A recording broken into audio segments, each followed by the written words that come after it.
नमस्ते टसिदेलेक फ्याफुला छाजलो म जोर्डन गुरुङ आजको यस भिडियोमा तपाईहरुलाई स्वागत गर्दछु र आजको यो भिडियोमा चाहिँ म तपाईहरुलाई एकदमै धन्यवाद भन्न चाहन्छु है किनभने आजको दिन चाहिँ मेरो 7000 सब्स्क्राइबर पुगेको छ है र त्यसमा म एकदमै खुसी छु है धेरै दुःख गरेर यतासम्म आइपुगेको र जति पनि मान्छेहरुले साथीभाइ दिदीबहिनी दाजुभाइ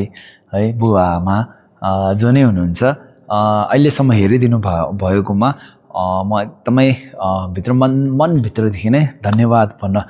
चाहन्छु है र अर्को कुरा यो यसरी युट्युबमा भिडियो बनाउनु चाहिँ मैले 2021 साल जुलाई महिनाको 20 तारिखदेखि चाहिँ मैले सुरुवात गरेको थिएँ भने अब आजसम्म लगभग 5 वर्ष हुन लागेको छ है र मैले सुरुवातमा चाहिँ मैले धेरै किसिमको भिडियोहरू बनाउँथेँ है घुम्न गएको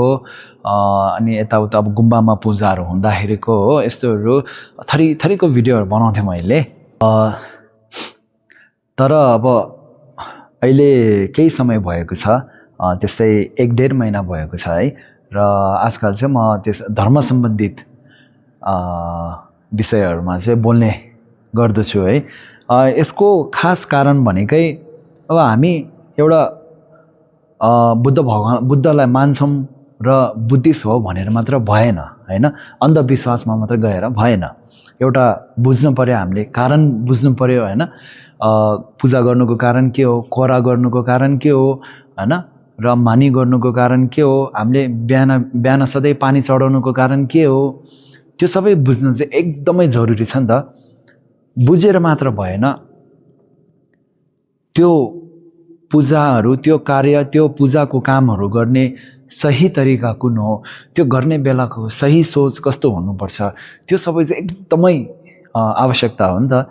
त्यही भएर चाहिँ त्यो सोच लिएर चाहिँ मैले यसरी यो भिडियोहरू धर्म सम्बन्धित भिडियोहरू चाहिँ मैले बनाउने गरेको हुँ है अन्तमा म के भन्न चाहन्छु भने यस्तै धर्म सम्बन्धित भिडियोहरू म कति कुरा छ हैन हामीले नजानेको अब हामी मलाई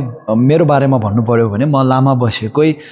20 वर्ष धेरै भइसक्यो हो तर पनि मैले बुद्ध धर्मको बारेमा नजानेको कति धेरै कुराहरू छ हो र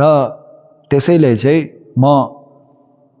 तपाईहरुले पनि जानुस् र म आफैले पनि जान्नको लागि चाहिँ म यो भिडियोहरू फेरि धर्म सम्बन्धित यो भिडियोहरू चाहिँ म बनाइरहने छु हो र तपाईहरुले हेरिदिनु होला सिकिदिनु होला है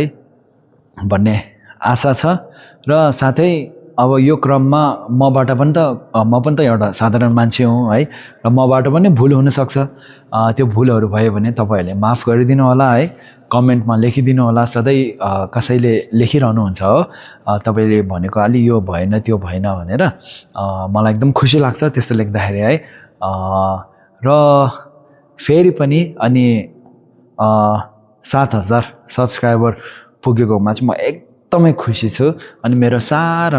सबै 7000 सब्स्क्राइबर र यो भिडियो हेरिदिनु हुने सबैजनालाई चाहिँ म एकदमै भित्र मनदेखि नै धन्यवाद थ्यांक यू टसिदेलेक भन्न चाहन्छु र फेरि पनि हेरिदिनु होला भिडियोलाई शेयर गरिदिनु होला सब्स्क्राइब गरिदिनु होला हस् त अनि फेरि पनि अरु धर्म सम्बन्धित भिडियोमा भेटौँला है त हस् त धन्यवाद।